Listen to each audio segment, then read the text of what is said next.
Do you consider yourself religious? Yeah. Maybe just a teeny tiny bit religious, yes. I am here in Alexandria, Virginia. I am an Anglican studies student here at Virginia Theological Seminary, which means that I have already been to seminary in Princeton, New Jersey, and I have a degree, Master of Divinity, but I'm doing an extra year of study here. I am in the process of becoming an Episcopalian priest. Some people will call me Father Wesley or Father Rowell, which sounds very bizarre to say out loud. This is like a miracle that we got. This is the Welcome Center. Downstairs is the St. Nicholas room. And it's from different countries.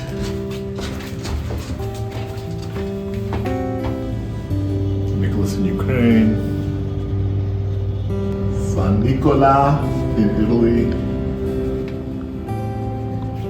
St. Nicholas was an actual saint who cared for the poor and defended children, which is probably why they made him into Santa Claus. It was the biggest shock of my entire life to go to school.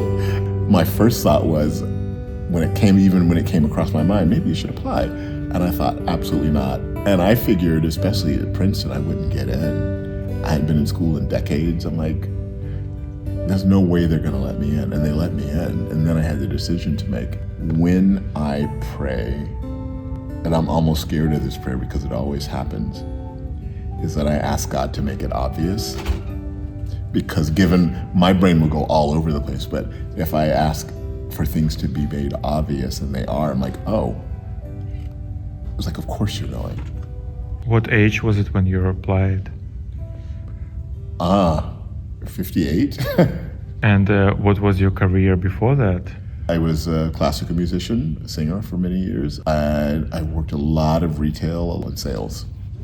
That is Polly Murray, who was an Episcopal priest.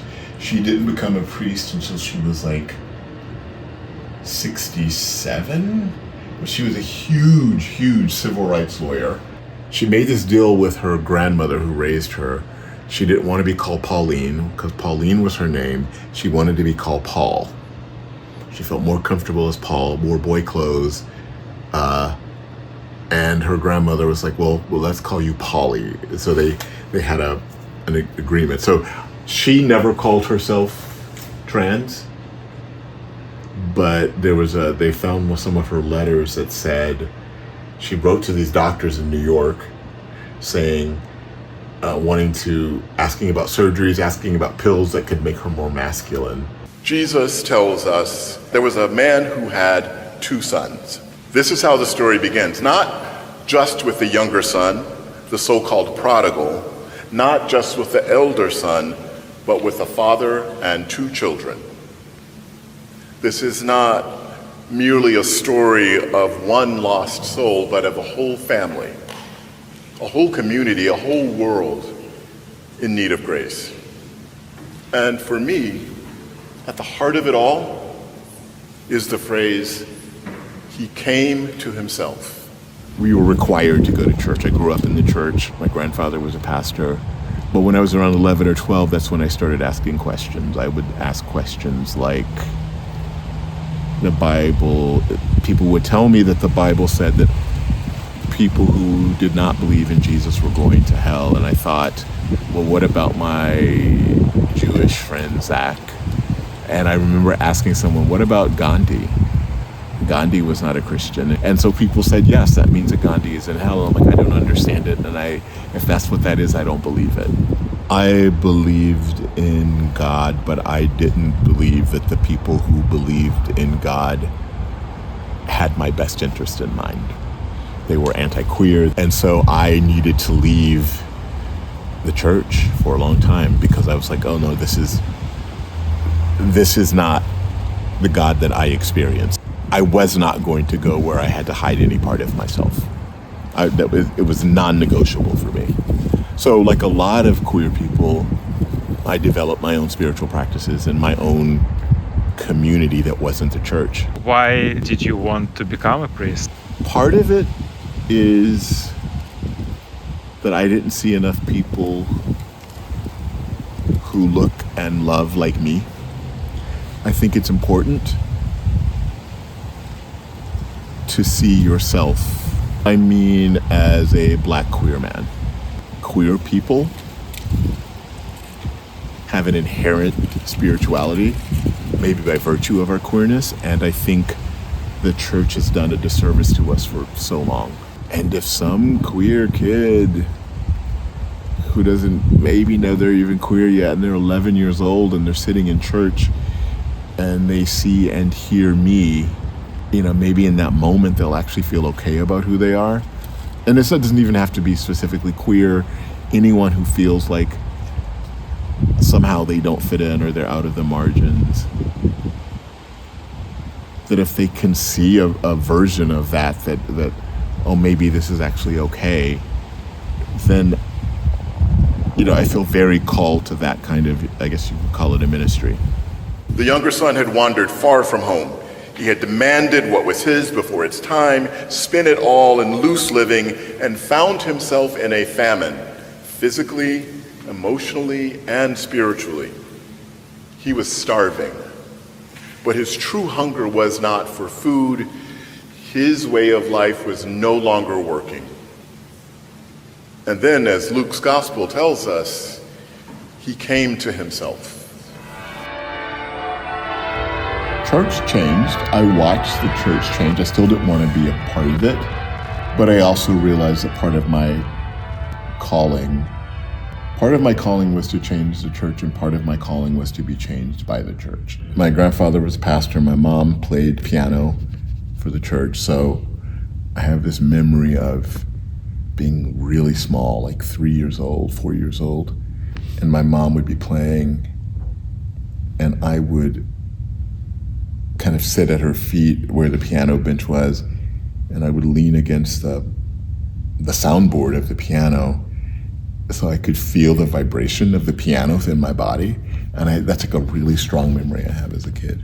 I grew up in the 60s and 70s in the South. My grandfather was in the African Methodist Episcopal Zion Church. I never heard a homophobic word out of his mouth, and I feel really, really lucky that I was not damaged in that way. And because some people had to leave the church when they were, because the church was a very damaging place for them. Early to mid 80s, when he was in his 80s, he bought this book by this queer, I think it was John Boswell, a queer Catholic theologian that talked about gay people in the church and gay marriage. And I'm like, my grandfather, an 80-something-year-old Black man from the South, reading about queer theology. And I find that, and I just found that out in the last year, and I just find that incredibly moving that he, was he reading that because he knew that I was queer?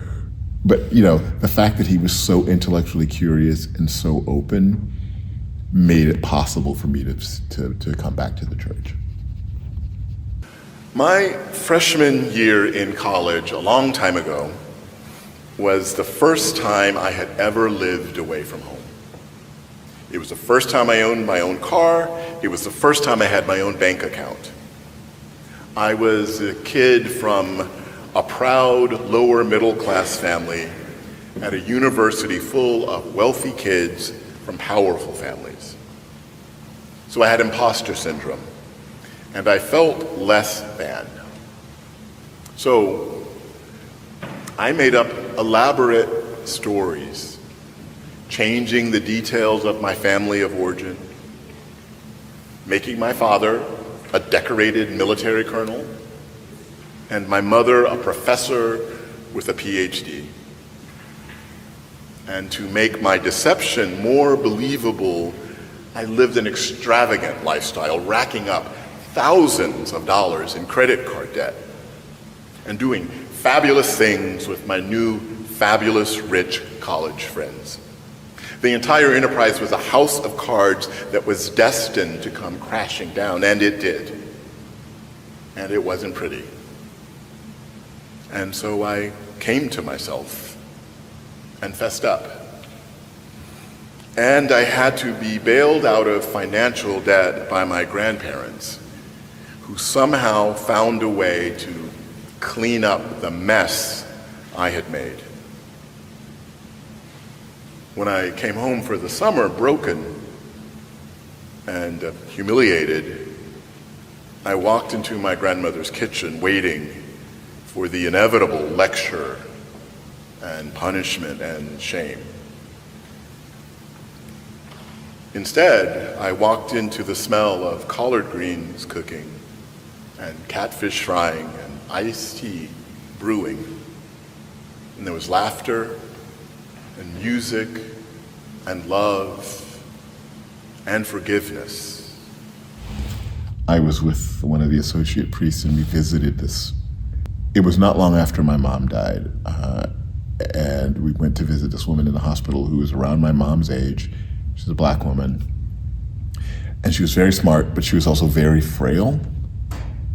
But she was very frail until the very second that the associate priest consecrated the elements, the bread and the wine, and gave her communion.